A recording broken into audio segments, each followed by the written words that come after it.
हम SC/ST के प्रतिनिधि के तौर पे यहाँ हैं। पिछले जितने सेक्टर प्राइवेट हुए हैं उनसे SC/ST OBC के कर्मचारियों को चुन चुन कर निकाल दिया प्राइवेट सेक्टर के लोगों ने। नाभ की ऊर्जा कोई साधारण क्षेत्र नहीं है, यह सीधे सीधे जन सुरक्षा, पर्यावरण और आने वाली पीढ़ियों से जुड़ा विषय है। ऐसे संवेदनशील क्षेत्र में निजी कंपनियों को प्रवेश देना गंभीर चिंता का विषय। सरकार कहती है कि निजीकरण से दक्षता आएगी, लेकिन मेरा प्रश्न है, यदि दुर्घटना होगी तो जवाबदेह कौन होगा और पीड़ितों को न्याय कैसे मिलेगा? यह विधेयक कॉरपोरेट को सुरक्षा और जनता को असुरक्षा देता है। सरकार कहती है कि नियामक बोर्ड में वैधानिक दर्जा दिया गया है, लेकिन खंड 7 से और 20 देखें, नियुक्तियां सरकार करेगी, शक्तियां सरकार तय करेगी, हटाने के अधिकार भी सरकार के पास होगा। तो मेरा प्रश्न है, क्या ऐसा नियामक वास्तव में स्वतंत्र होगा?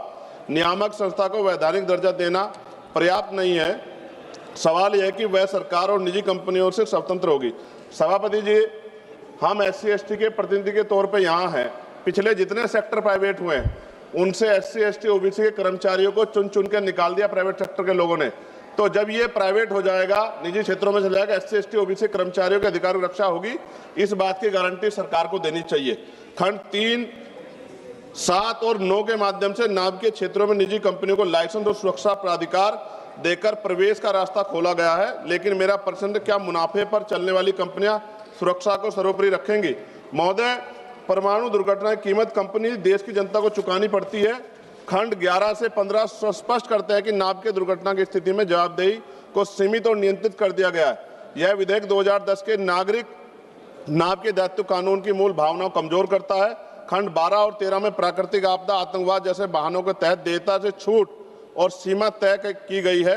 खंड 14 सरकार की देयता को भी सीमित करता है। नाभ के दुर्घटना का प्रभाव सालों तक नहीं बल्कि पीढ़ियों तक रहता है, लेकिन यह विधेयक पीड़ितों के अधिकारों पर कानूनी कैप लगा देता है। महोदय, खंड 15 के अंतर्गत निजी संचालकों के लिए बीमा अनिवार्य है, लेकिन सरकारी नाभ के प्रतिष्ठानों को इससे छूट दी गई। ये दोहरा मापदंड क्यों?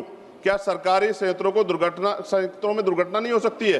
खंड 5 और 25 के तहत यूरेनियम, थोरियम अन्वेषण और संवेदनशील गतिविधियों पर केंद्र सरकार का पूर्ण नियंत्रण स्थापित किया गया है, लेकिन विस्थापन, जल प्रदूषण, रेडियोधर्मी कचरे पर स्थानीय जनता की सहमति और पारदर्शी जन सुनवाई का कोई मजबूत प्रावधान नहीं है।